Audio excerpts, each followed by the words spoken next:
So we're here in Richmond, Virginia, and this is the first time that I'm venturing outside of Florida for Project Pass content. And today we're going to check out the Virginia State Capitol building. Now, I wasn't able to make it here to get inside and shoot content, but the grounds around the Capitol building are open. So we're going to check out some of the monuments and some of the other structures they have here and hopefully learn a thing or two. Now, this is the Capitol building, and construction began in 1785. And it would be completed in 1788. Now, these two wings on the side, they were built in the early 20th century. But here it is in all its glory. Now, it is said that Thomas Jefferson actually had some part in designing the building. Pretty cool. Now, obviously, the Capitol building is in the capital of Virginia, which is in Richmond. But this is the third capital of Virginia. The first capital was in Jamestown. Then it went to Williamsburg, and now it's in present-day Richmond. The Capitol building is also home to the oldest elected legislative body in North America. And obviously this building would serve as the capital of the Confederacy once it was moved from Montgomery, Alabama. So not only would the American flag fly over this building, but the Confederate flag would fly over this building briefly. It's a beautiful building, and you can kind of see the layout of the area. We are kind of on a hill overlooking the surrounding area, and the grounds here are just beautiful. Now we're going to check out some of the monuments on the backside. You can see part of Washington's monument there.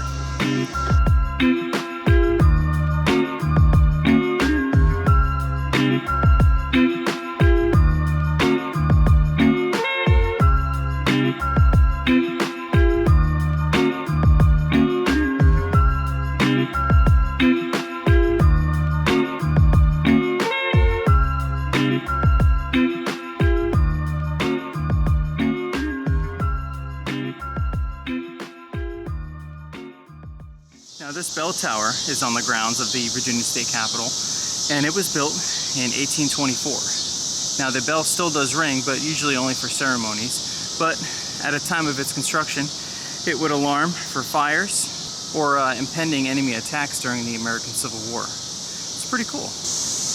Now, we just touched on that it rings for ceremony still, but since 1934, it has been rung to call the Virginia General Assembly into session.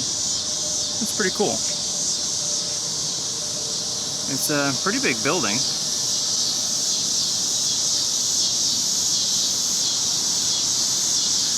Now, I'm not sure if these are, but these look like the original doors. That is super cool. And here's a pretty cool tribute to some of the prominent women in Virginia's history. And each statue belongs to a prominent figure.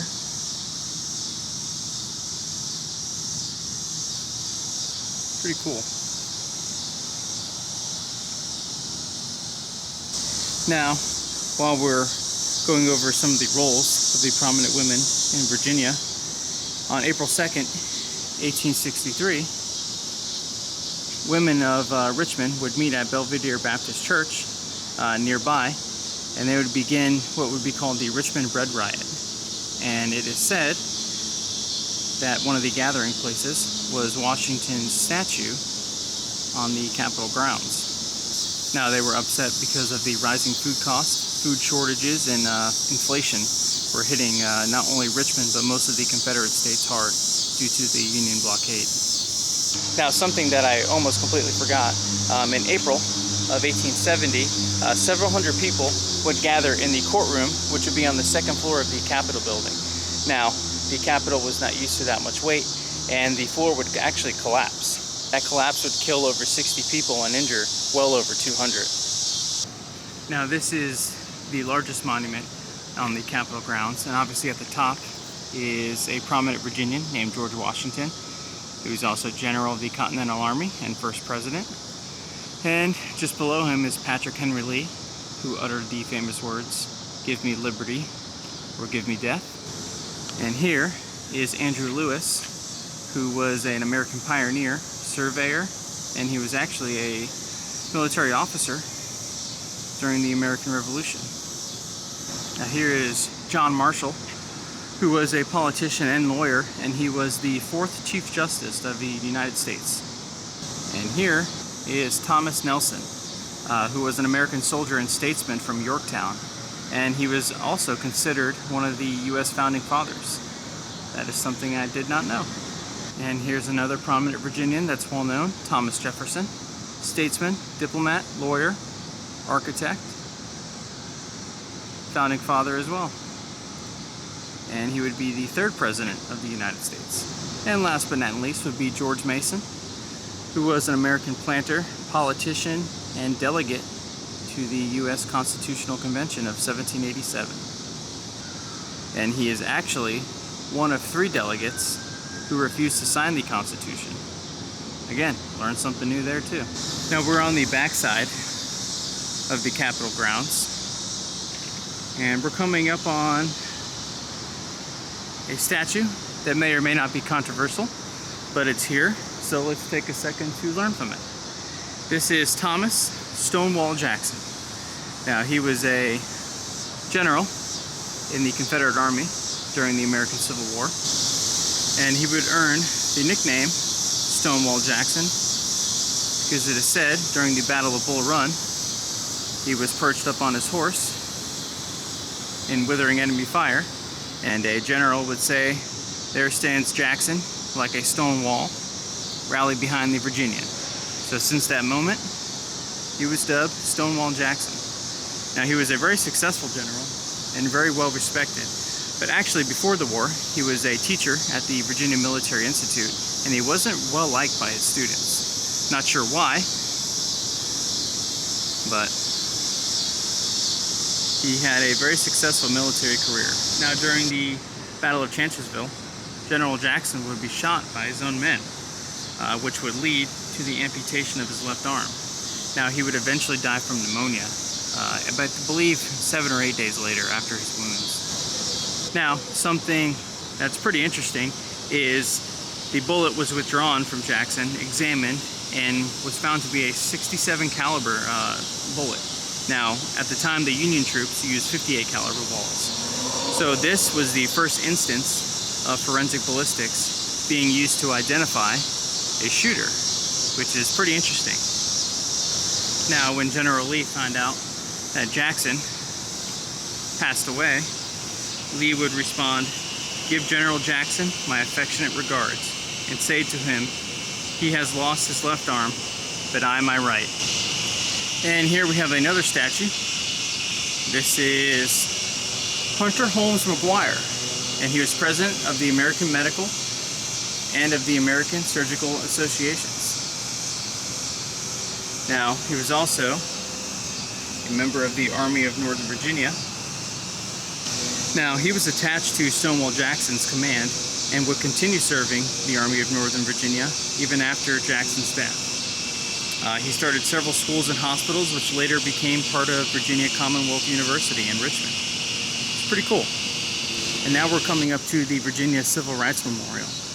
Now, it's no secret that after the Civil War, African Americans would still face hardships, even 100 years later.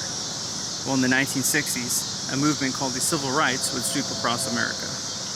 Now, this particular monument is a monument dedicated to the Civil Rights Movement here in Virginia that helped bring about desegregation in schools within the state.